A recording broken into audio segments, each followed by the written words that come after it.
All right, we've got a Winston CVAP hot holding, okay? So what happens is you've got two temperature probes in here and they've both failed. So the unit will heat, but it heats really, really slow. We've got a water probe and we've got an air probe, which is normally right here invisible. I don't see it, but protecting it behind the rail. So it doesn't want to heat. We're gonna pull a little trickery. All right, so this video is for theoretical purposes only. Let me show you what you could do. This is one of my stores, so I have the liberty of making mechanical alterations without the liability of oh-no's. So the board had two relays, okay? One was for the yellow leads, which were the side heaters, and one was for the gray leads, which was the bottom heater. What I'm gonna do is I'm gonna install a new digital controller in here. But all I'm gonna control, I'm gonna fire both heaters at once. I've done this at other stores, it works fine. They need to hit 185 degrees. It used to be 165. There's a new wing holding procedure, they need 185. Well, this unit tops out at 180, can't do it. Can't do it. So my controllers get up to 210, but I'm not gonna put the load on my controller either. So what we had was two red lines feeding the relays, and then we had a yellow circuit and a gray circuit. So I have replicated that here. Okay. Now, all things aside, no temperature controller, no nothing. I've unplugged my harnesses, so there's nothing afoot here. I'm gonna plug this in. We're gonna pull an amp draw. I left my voltmeter at the house this weekend, having to change a alternator. Boo. All right.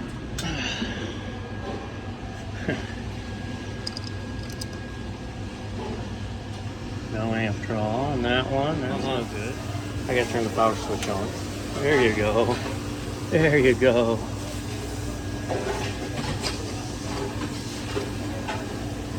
So I fired up, pulling 4 amps on my yellow circuit. But when I come off it, we're still pulling 1.2, so that's a little alarming. And on my water heater circuit, 0.84. Ooh, don't touch it, Joe. 6. Yeah, we're pulling some amps. I wonder if something's wrong with this meter.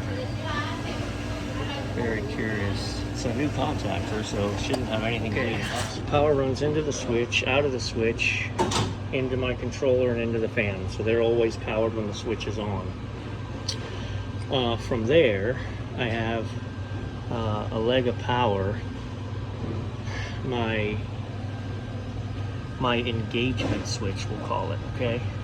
So runs down and through temperature safety over there, temperature safety over here, temperature safety over here.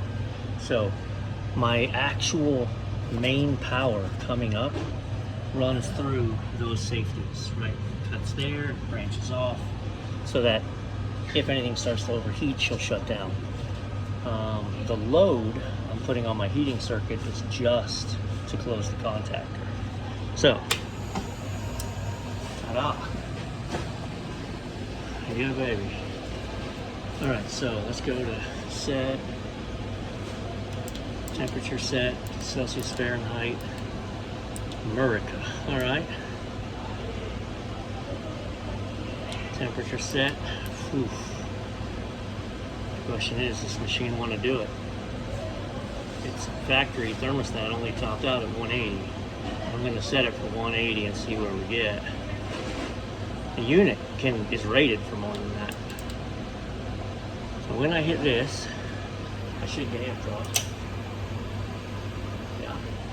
The amp draw I got is just the load on my contactor, baby. We heard it pull in. Okay.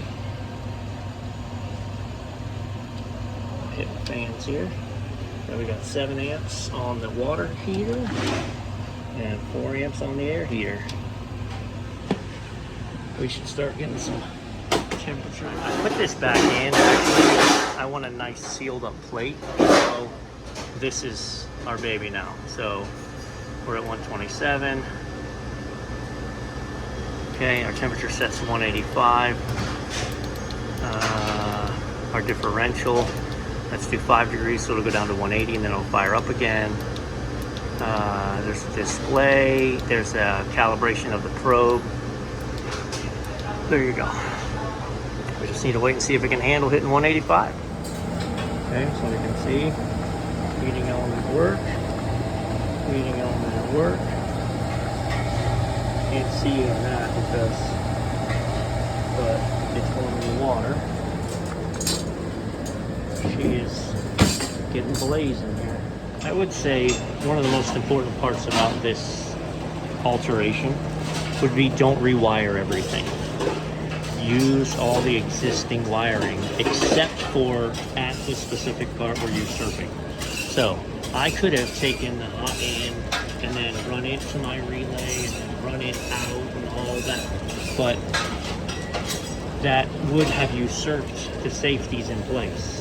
Right, there are like 4 safeties. There's one on each side, there's one in the back, and there's one up at the top. If any of those safeties trips, it actually severs what is my red lines coming in. So rather than just feeding 120 in, I kept the red lines in play. What would have come out of their controller to that red line now comes out of my controller to that red line. So it doesn't actually come out of my controller because it's just directly to the warmer, but you get the point. It runs through its safeties. So we're actually going to get to catch the moment. There you go. So we hit 185. The heat light went off. I heard the contactor drop. Bada bing.